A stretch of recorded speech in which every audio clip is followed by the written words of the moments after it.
दिगंबरा श्रीपाद वल्लभ दिगंबरा दिगंबरा श्रीपाद वल्लभ दिगंबरा दिगंबरा दिगंबरा श्रीपाद वल्लभ दिगंबरा दिगंबरा दिगंबरा श्रीपाद वल्लभ दिगंबरा दिगंबरा श्रीपाद वल्लभ दिगंबरा दिगंबरा श्रीपाद वल्लभ दिगंबरा दिगंबरा दिगंबरा श्रीपाद वल्लभ दिगंबरा दिगंबरा श्रीपाद वल्लभ दिगंबरा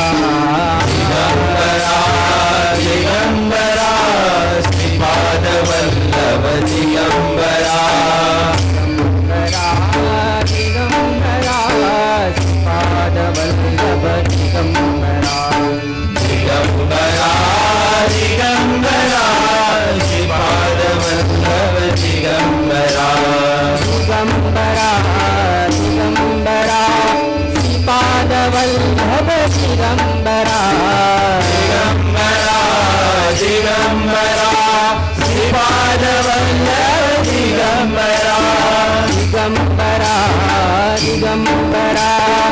श्रीपाद वल्लभ दिगंबरा दिगंबरा श्रीपाद वल्लभ दिगंबरा दिगंबरा दिगंबरा श्रीपाद वल्लभ दिगंबरा दिगंबरा दिगंबरा श्रीपाद वल्लभ दिगंबरा ब्रह्मा विष्णु महेश्वरा श्रीपाद वल्लभ दिगंबरा ब्रह्मा विष्णु महेश्वरा श्रीपाद वल्लभ दिगंबरा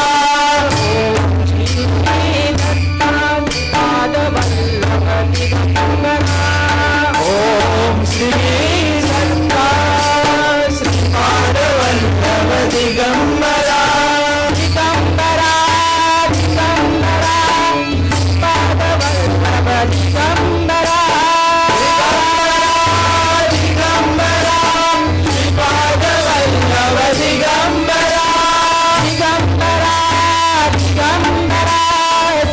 श्रीपाद वल्लभ दिगंबरा दिगंबरा दिगंबरा श्रीपाद वल्लभ दिगंबरा दिगंबरा दिगंबरा श्रीपाद वल्लभ दिगंबरा दिगंबरा दिगंबरा श्रीपाद वल्लभ दिगंबरा दिगंबरा दिगंबरा श्रीपाद वल्लभ दिगंबरा दिगंबरा दिगंबरा श्रीपाद वल्लभ दिगंबरा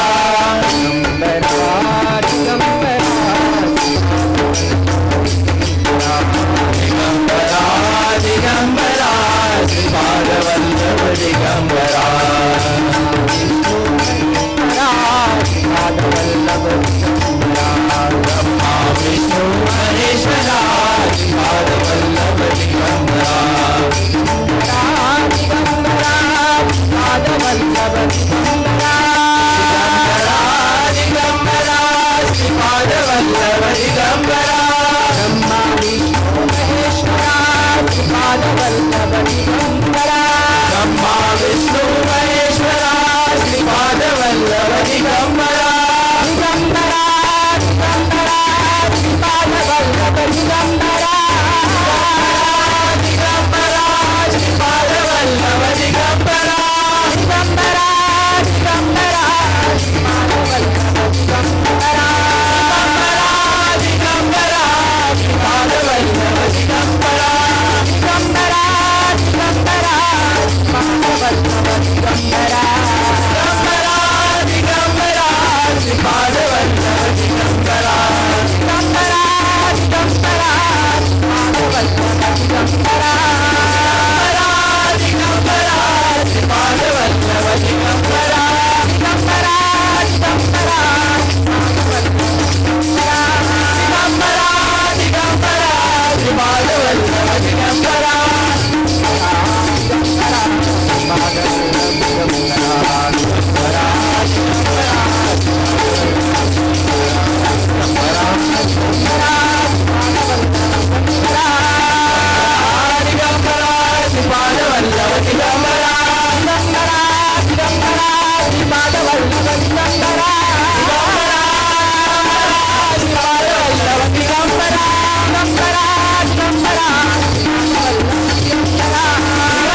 आपण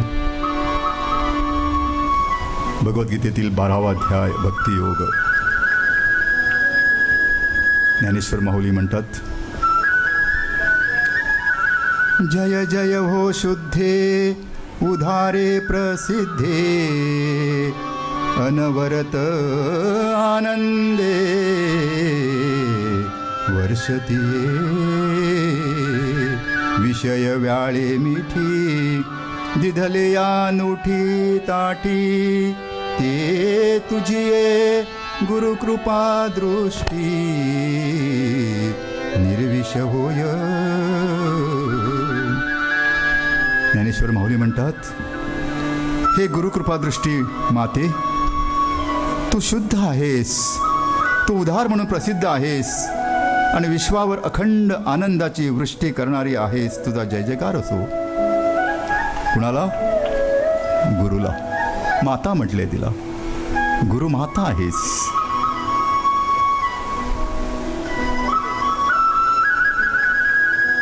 विश्वरूपी स्पर्शाने दंश केल्यानंतर, विश्वरूपी सर्पाने दंश केल्यानंतर मूर्छित झालेला मनुष्य उठत नसतो, परंतु तुझ्या गुरुकृपा दृष्टीच्या योगाने तो मूर्छित झालेला मनुष्य देखील विषयरहित होतो. तुझ्या प्रसादरूपी लाटाची भरती आली म्हणजे संसाराचा त्रिविध ताप कुणाला होऊ शकेल? त्रिविध ताप, आदि भौतिक, आदि दैविक आणि आध्यात्मिक, त्याला आदिदैव म्हटलेलं आहे. आणि शोकापासून कोणाला बरी पीडा होईल? हे प्रेममय कृपा दृष्टी, भक्तांना अष्टांग योगाच्या सुखाचे भोग तुझ्यामुळे प्राप्त होतात आणि तू त्या भक्ताचे ते परब्रह्म मी आहे अशा प्रकारचे अभेद ज्ञान प्राप्त करून घेण्याचे लाड पुरवितेस. हे कृपादृष्टी, तू आपल्या भक्तियोग साधकाला मूलाधार चक्राच्या ठिकाणी जागृत झालेल्या कुंडलिनीच्या मांडीवर लाडाने वाढवितेस आणि हृदयकाशी पाळण्यात कौतुकाने बसवून आपल्या उपदेशाने निजवून जोके देतेस. काल हा विषय झाला होता आपला, कारण भक्त जरी सुद्धा असला पण मार्ग एकच आहे देवाकडे जाण्याचा. पण 9 द्वार ज्यावेळी आपली बंद होतात, भक्ती मार्गातून असू द्या किंवा योग मार्गातून, त्यावेळी आतमध्ये असलेली जी देवता जी आहेत, म्हणजे आपण ज्याला प्राण म्हणतो, तो मग सुषुम्ना वाहिनी मार्गे वर जातो, ते सांगितलेलं आहे. प्रत्यक्ष ज्ञानदेव सुद्धा त्याचं वर्णन करतात बघा. ब्रह्मरंध्रामध्ये असलेल्या 17व्या चंद्रामृत कलेचे दूध पाजतेस, अनाहत नादाचे स्पष्ट व मधुर गाणे गातेस आणि समाधी सुखाचा बोध करून स्वरूपी निजवितेस. म्हणून तू साधकांची माता आहेस. तुझे चरणकमल धरल्याने सर्व ज्ञान विज्ञानाची प्राप्ती होते. त्यामुळे मी तुझी सावली आणि तुझ्या चरणकमलाचा आश्रय सोडणार नाही. हे सद्गुरु कृपादृष्टे, तुझे कारुण्य ज्याला स्वीकारते तो जणू सर्व विद्यांचा सृष्टीचा उत्पन्न करता ब्रह्मदेवच होतो. म्हणून हे श्रीमान अंबे माता, तू भक्तांच्या मनातील इच्छा सफल करणारी कल्पतरू आहेस. विश्वमाते, मला गीतेचा अर्थ सांगण्याची आज्ञा कर. कोण सांगतो आता? ज्ञानेश्वर माऊली निवृत्ती नाथांना सांगतो, म्हणजे आपल्या गुरुदेवांना सांगतो.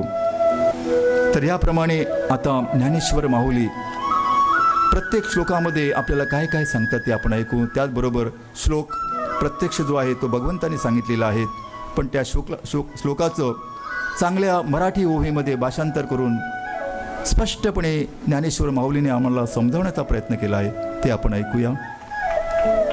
तर प्रथम श्लोकामध्ये अर्जुन वाच एवं सततयुक्ताये भक्तास्त्वा पर्युपासते ये चापक्षरम अव्यक्तम तेषांके योगवित्तम.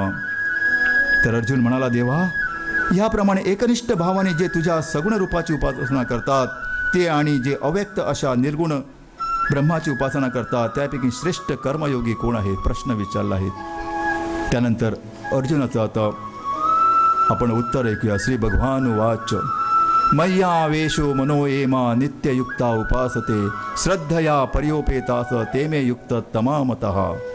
श्रीकृष्ण म्हणाले, माझ्या ठिकाणी मनाला एकाग्र करून निरंतर माझ्या ध्यान भजनामध्ये मग्न असलेले जे भक्तजन श्रेष्ठतम श्रद्धेने युक्त होऊन मज सगुणरूपी परमेश्वराला बसतात ते मला योग्यामध्येही अधिक उत्तम योगी वाटतात. काय सांगितलं ज्ञानेश्वर माऊली याच्यावर काय सांगतात ते आपण ऐकूया. ओवी वाचत नाही कारण उशीर होतोय, म्हणून सरळ आम्ही स्पष्टीकरणाकडे जाऊया.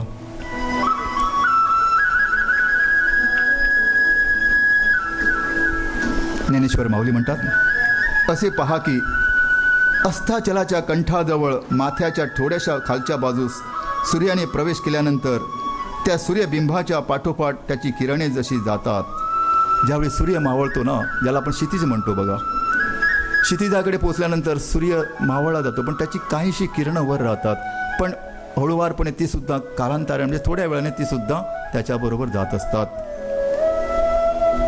अर्जुना, पावसाळ्यामध्ये नदीचे पाणी दिवसेदिवस जसे चढू लागते त्याप्रमाणे माझे मनोभावे भजन करीत असताना भक्तांचे माझ्याविषयीचे प्रेम वाढत आलेले दिसून येते. जसं पावसाळ्यामध्ये पाणी वाढत जातं ना, तो दृष्टांत दिलेला आहे त्यांनी, आणि ते सांगतात अशाप्रमाणे भक्ताचे जे प्रेम आहे, जी भक्ती आहे, ती माझ्याबद्दल हळूहळू वाढत गेली पाहिजे. कारण जसं वय वाढत जातं ना, वयाला कोण थांबवू शकतोस का? नाही, कोणी थांबवू शकत नाही. त्याप्रमाणे या वयाबरोबर माझी भक्तीसुद्धा वाढत गेली पाहिजे.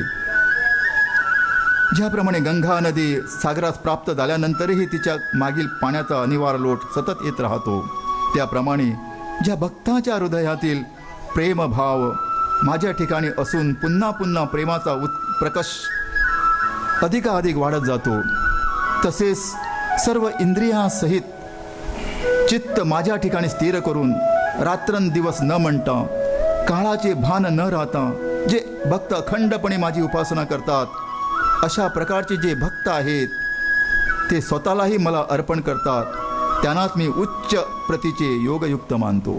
तेच माझ्यासाठी उच्च भक्त आहे असं सांगितलंय त्यांनी. अर्जुना, याशिवाय जे दुसरे निर्गुण रूपाचे उपासक आहे, हे आता सगुण रूपाचे. आता निर्गुण रूपाचे उपासक त्याने दोन्ही प्रश्न विचारले, याच्यामध्ये निर्गुण श्रेष्ठ, निर्गुण भक्त श्रेष्ठ की सगुण भक्त श्रेष्ठ?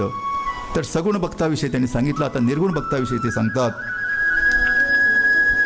अर्जुना, याशिवाय दुसरे जे निर्गुण रूपाचे उपासक आहेत ते देखील तो परमात्मा मी आहे अशी दृढ भावना करून अवयवरहित व अविनाशी अशा ब्रह्माला आलिंगन देतात, म्हणजे त्याच्याशी एकरूप होतात.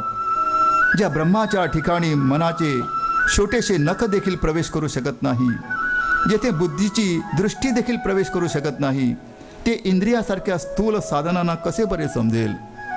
परंतु जे ब्रह्म एके ठिकाणी न सापडल्यामुळे, ते कोणत्याही आकारात येत नसल्यामुळे, जे ध्यान करण्यास देखील कठीण आहेत, जे सर्व ठिकाणी समरूपाने नेहमी असते आणि त्याची प्राप्ती झाली असता सर्व प्रकारचे चिंतन आपोआप थांबते, जी वस्तू उत्पन्न होत नाही म्हणून ती नाशही पावत नाही, जी वस्तू नाही असे म्हणता येत नाही व आहे असेही म्हणता येत नाही,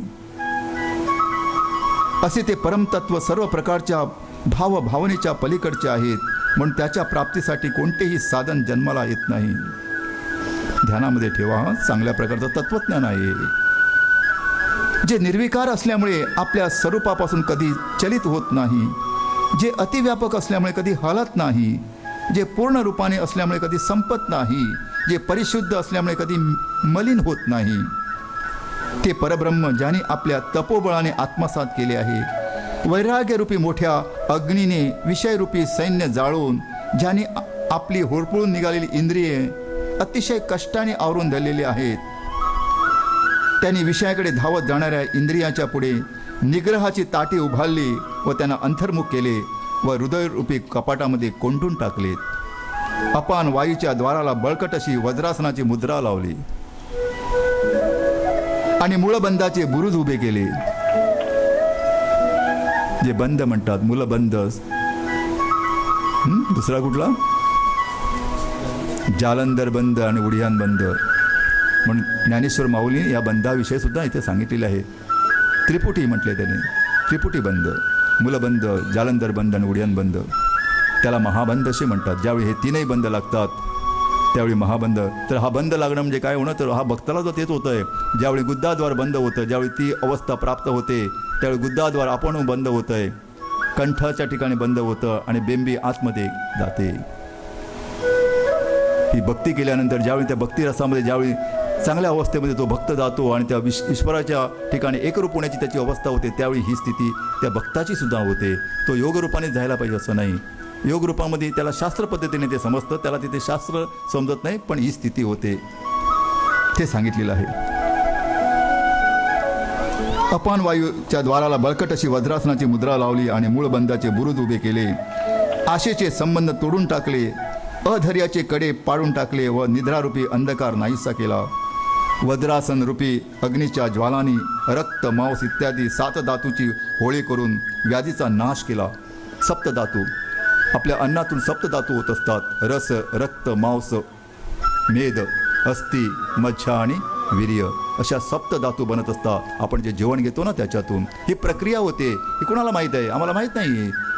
आम्हाला वाटतंय काय नाही, पोट भरलंय, काहीतरी झालंय, बस रक्त तयार होतं एवढं माहीत आहे मला. सप्तधातू तयार होत असतात ते सांगितलंय त्यांनी. वज्रासनरूपी अग्नीच्या ज्वालांनी रक्त, मांस इत्यादी 7 धातूंची होळी करून व्याधीचा नाश करतो तो. आणि त्याच्या मस्तकाने प्राणायामाच्या तोफा पुजिल्या. मग कुंडलिनी मशाल आधार चक्रावर उभी केली. त्यावेळी प्रखर प्रकाशाने त्या ब्रह्मरंध्राचा मार्ग स्पष्ट दिसू लागला. शरीरातील 9ही द्वारांच्या कवडावर संयमाचा अडसर घातला व सुषुम्ना नाडीचे मुख उघडले. प्राणशक्तीरूपी चामुंडा देवी संकल्परूपी मेंढा ठार केला. संकल्परूपी मेंढा म्हटलेला. मेंढा म्हणजे हा ना, काय म्हणतात त्याला पण, मेंढा मेंढा हे आपले मेंढर, मेंढऱ्यातला तो मेंढा असतो. मेंढर आणि त्यातला पुरुष आहे त्याला मेंढा म्हणतात ना. हां, चामुंडा देवी पुढे. आता चामुंडा देवी कोण? ही जी आपली कुलकुंडलिनी शक्ती चामुंडा देवी, तिच्या पुढे संकल्परूपी मेंढा कुठला? हा मेंढा नाही हा, म्हणून तुम्ही हा मेंढा मारू नका. नाही, हे हिंसक आहे, ही हिंसा होईल. तर आपल्या ठिकाणी असलेली संकल्परूपी संकल्प जो होता तो मेंढारूपी त्याला ठार केला आणि मनोरूपी महिषाचे मस्तक बळी दिले. आणि मनोरूपी जे महिषा म्हणजे म्हैस, आम्ही म्हणतात ना महिषासूर ते मस्तक आपलं, ते चुकीचं आहे. या मनाचं मनरूपी महिषासूर मारा. महिषासूर म्हणजे ही महिष जी आहेत मनरूपी, तिला तिथे बळी दिला पाहिजे. अगोदर संकल्पाला बळी दिला पाहिजे आणि संकल्पाला बळी दिल्यानंतर, कारण मनापासून संकल्प तयार होतो ना, म्हणून अगोदर तयार झालेला संकल्प आहे त्याला बळी द्या आणि त्याच्यानंतर जे मुळात मन तयार करतोय संकल्पाला त्याला बळी द्या म्हटलं आहे. मनोरूपी महिषाची मस्तक बळी दिले. इडा पिंगला नाड्यांच्या सुषुम्नामध्ये प्रवेश करून अनाहत नादाचा गर्जर चालू झाला. अनाहत नाद आणि 17व्या चंद्रकलेचे अमृत त्वरेने जिंकून घेतले. मग कुंडलिनी शक्तीने सुषुम्ना नाडीत आत पोकळी असलेल्या त्या कोरी अशा दादाऱ्यांनी एक एक चक्राचा भेद करीत वर चढून ब्रह्मरंध्ररूपी शिखर गाठले. मूलाधार चक्र, स्वादिष्ठान चक्र, त्यानंतर मणिपूर चक्र, अनाहत चक्र, विशुद्धा चक्र, आज्ञा चक्र आणि शेवटी सहस्रदल चक्र. ओंकाराची तिसरी मात्रा जी मकार, अकार, उकार आणि मकार, त्या मकारूपी जिन्याचा बिकट शेवट ते चढून जातात. अकार, उकार, हे मकार ना. मग तिथे त्याची पायरी करून ते चढून जातात. म्हणून त्यासाठी हृदय भेद म्हटलेलं आहे, हृदय ग्रंथी भेद.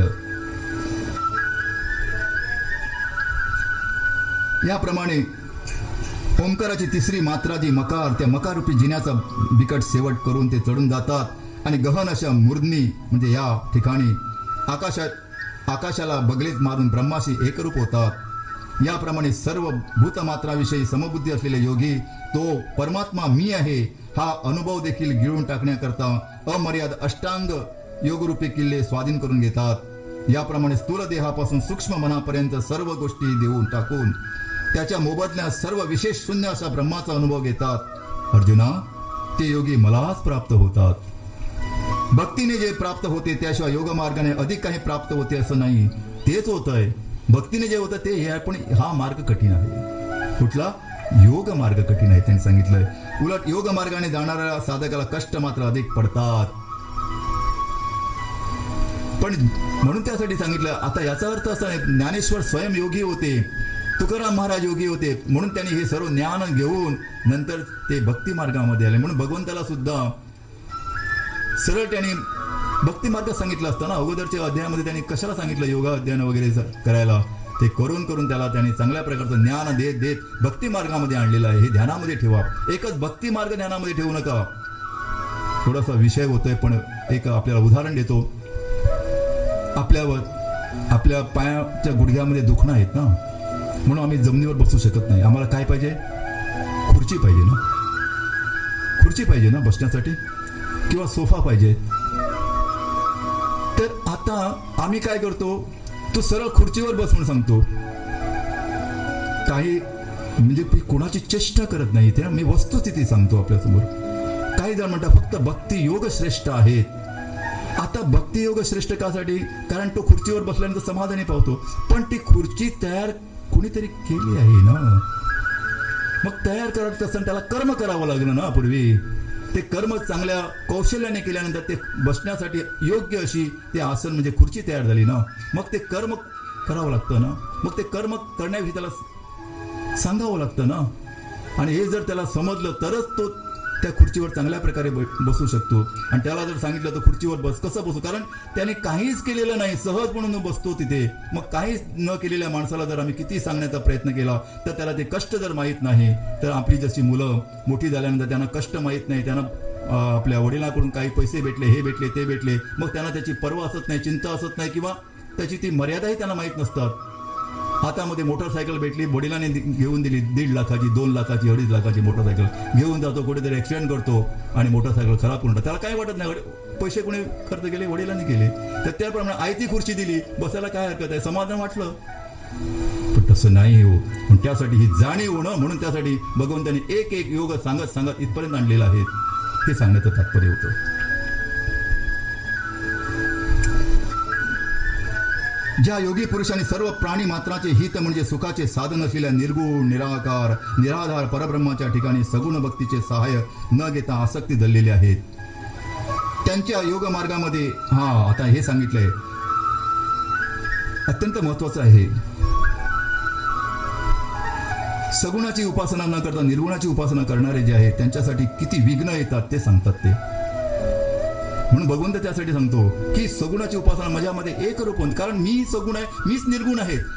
सगुणाची उपासना करता करता तू निर्गुणामध्ये पोहोचेल भक्तीने चांगल्या प्रकारे, आणि इथूनही पोहोचेल. पण त्यासाठी तुला विघ्न येतात, म्हणून ती सांगितलेली थोडीशी विघ्न आपल्यासमोर ठेवतो आणि आपल्याला पुढे जायचं आहे.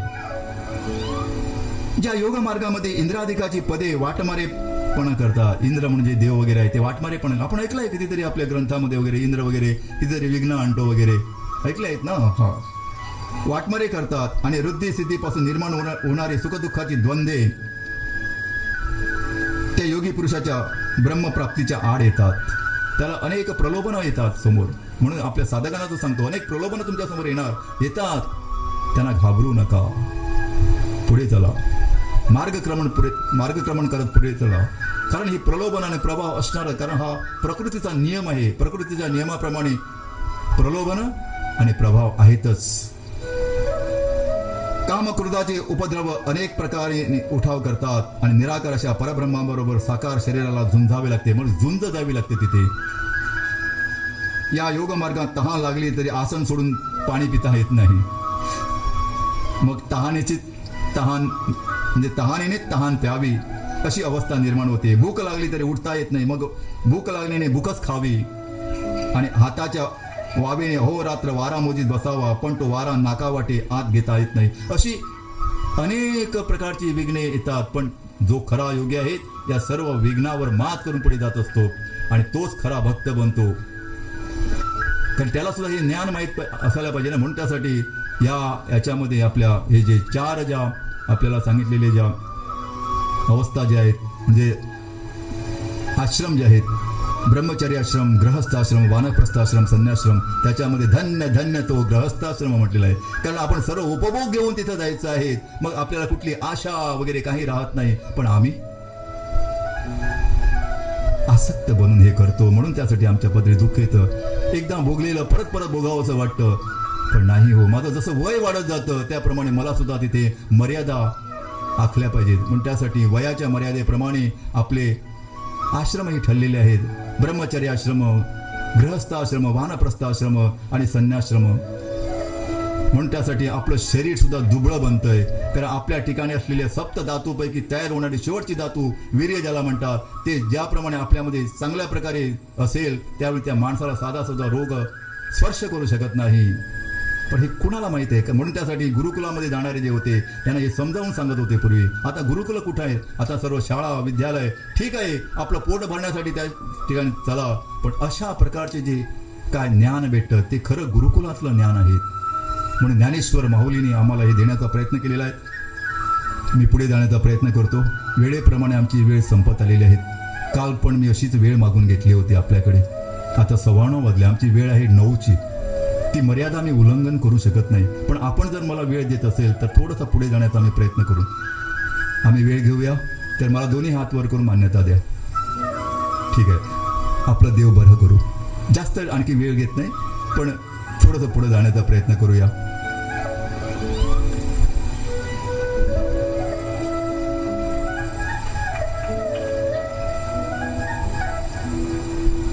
तिसऱ्या आणि चौथ्या श्लोकामध्ये ते म्हणतात, ए तत्वक्षर निर्देशम पर्युपासते सर्वत्र गम चिंतनच कुटस्थ मचलम ध्रुवम संयमेंद्रिय ग्राम सर्वत्र समबुद्धय ते प्रांतवंती मामेव सर्व भीते भूतहि रतः.